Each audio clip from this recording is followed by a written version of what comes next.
Welcome to Tuesday's Market Outlook for Top Gun Options. My name is Matthew Buckley. My call sign is Whiz, and hopefully everybody had a safe and relaxing three-day weekend with Labor Day yesterday. Obviously, the market was closed with a lot of activity going on, but it was pretty cool. This popped up on my Facebook memories today before I jumped on the air here. I did 3 commercials as the CEO of the Options News Network. We shot this one on the floor of the Chicago Board of Trade after it closed, this one at my house in Naperville, and this one really annoying commercial with with all of my partners and my employees in the Board of Trade. Absolute blast. And actually, this memory also popped up, a slot ride with the Blue Angels over Oklahoma City. So if you're friends on Facebook with me, go check those out. I'll try and post those on our Facebook page as well. But it's just a 3-day weekend. That means you guys are enjoying it. It's beautiful outside, and I'm sitting in a rink. So was over in Tampa with my boy Jack, as my son Matthew was over on the East Coast of Florida playing with his league. So I actually got to watch him online here as I watched Florida State get obliterated. So that was pretty cool. So hopefully there he is looking sharp in his suit. Everybody had a good weekend there. We got to get to work, folks. Incredible stuff going on. We have a potential hurricane heading towards South Florida here, Hurricane Irma. It might be a Cat 5, which would be devastating to South Florida, and it's going to be devastating to the islands that it blows over. So the tracks aren't looking promising for South Florida. So I'm going to be stocking up on water and all that stuff here, which is that. Obviously, the human toll is incredible, and we can talk about that over beer. But folks, the devastation in Houston is going to hit our gross domestic product. It is going to hit our debt ceiling debate, because people are freaking out about a supplemental. That money has to come from somewhere, and obviously the country's Houston's devastated. And again, as I've posted numerous times, I'm not too worried about Houston. It's full of Texans, as we've seen on TV. Just stark contrast to what happened in New Orleans. Contrast ideology of people who are dependent on the government and will just sit there and wait to be taken care of, or people who depend on themselves and help their neighbors out. I'll leave that without comment. But folks, the devastation, it has to be paid for, and people who for whatever reason don't get insurance apparently have to be bailed out. Okay,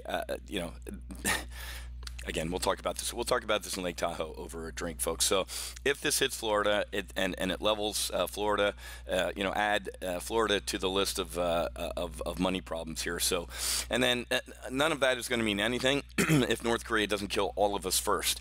They lit off a hydrogen bomb, folks. This is insane. And according to news reports, they're getting ready for another launch. Trump is almost as crazy as this guy, okay? We're playing an incredible game of chicken. And what's this have to do with trading? Everything. Who cares about your portfolio, folks, if Guam or California are gone? I've never seen this before in my entire life. This is very dangerous. Something goes bump. All it takes is a mistake at this point, and millions of people are dead. So we're actually, I'm getting ready to start my primary live trade brief, guys. We're making some serious flight plan adjustments. I'm going to tell you what to potentially do, what I would do with my winners, what I would do with my losers, what hedges to do, because this is getting serious. I've been predicting this for months and months and months. What?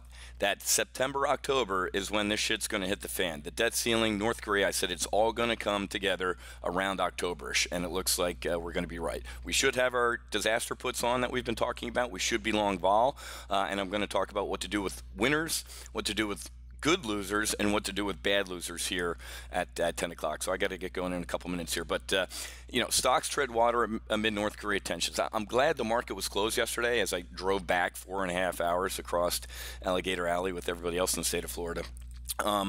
Because it gave the market time to cool off. I mean, if we were open yesterday, again, we would open down a couple hundred points, but it seems like every one of these freakouts are what? A BTFD, a buy the frigging dip. Every one of these pullbacks, whether it's North Korea or even these political, remember this Comey pullback? I mean, that seems like it was a year ago, but that was that pullback, folks. Every one of these has been a buy the dip. Eventually, one of these will be the Fred Sanford. One of these will be the big one. I'm coming, Elizabeth, and it's going to be disastrous. I'm not, my call sign's Whiz. It's not Nostradamus, so I can kind of guess and predict, but these are educated guesses, and we're certainly going to be hedged. So we're treading water. We got a hurricane inbound. We got North Korea, and it looks like Putin is going to be a stick in the mud, folks. He said, after this hydrogen bomb, and we got China and Russia on board for the last round of sanctions, you would have thought after a hydrogen bomb, them launching a bottle rocket over Japan, that Putin and China would be like, oh crap, Trump's really going to do something. Now China and Russia are kind of throttling back and say, well, he's even crazier. Now you really have to negotiate. So it's getting serious, guys. On the domestic front, it's a Goldilocks economy. It's not too good. It's not too bad. We saw steady hiring in the jobs report for last month, but the wage growth is just stagnant.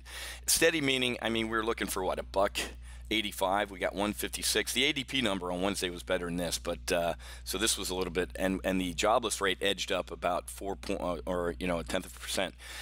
Didn't see Mr. Huge on Twitter or out on the lawn proclaiming a great jobs report. You got to own the good and the bad, folks. He should. I can't stand when he just parades his winners around. You got to talk about your losers too, folks.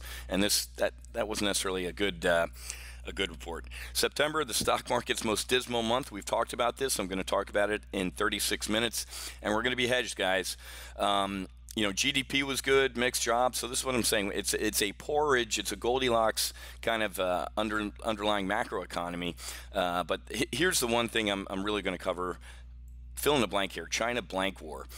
Before, I've said this, guys, and I don't want to beat a dead horse, but I say it repeatedly so you believe it or you listen to it. We will have a trade war with China before we have a real one with North Korea, unless something goes bump in the night. Did you hear Trump yesterday say we might cease all trade with people that do business with North Korea? Poke China. 90% of North Korea's trade is with China. Could you imagine if we had a trade war with China? I was early, about 3-4 weeks ago, with getting bearish on the FXI. But folks, that's something I'd be looking at right now. Take a look at the FXI. If you don't know what the FXI is, it's the iShares China Large Cap ETF. This thing, let's take a look at the 3-month chart. This thing has been on a tear. Look at this. I got bearish right around here, and it imploded on the last North Korea, holy crap, and then it decided to keep going higher. If we have a trade war with China, I'd buy some cheap disaster puts on this thing. They got to be, out to October, they have to be cheap as hell. But folks, I don't think China is going to do anything about North Korea, and I really don't know how this ends, folks. The military options are extremely limited.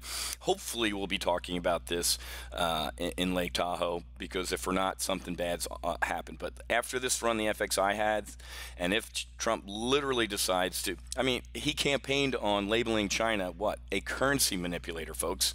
Day one in office, huge label of China. Didn't do it. He could do that. He could have a trade war with these guys and the market.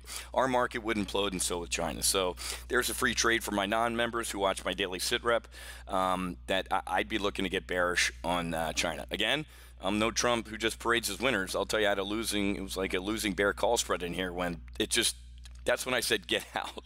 And for those, we were long-term bullish on FXI just because they're our banker.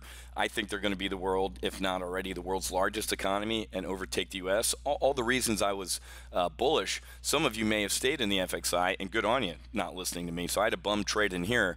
But right now, this is running out of airspeed up here, guys. Especially this holding pattern right here is, oh boy, what's going to happen? And if you think, oh boy, what's going to happen is to the downside, like I said, get some cheap disaster puts out to October on the FXI. And you guys know me, I'm a extremely rare straight buyer of puts. I usually do spreads, but at this point, hey man, buy those things, stick them in your filing cabinet, and if the worst thing happens, you make some money. Okay, all right, guys, I got to run. I got to get ready for my 10 o'clock joint weekly options and primary live trade brief since the market was closed yesterday, obviously. Okay, if you're in South Florida, go get some water and get ready, because it looks like we might be hit this time. Unlike last fall when Hurricane Matthew decided to miss us. So you're welcome. All right, guys, have a great rest of your day. Happy hunting. Make sure you hedge, and God bless.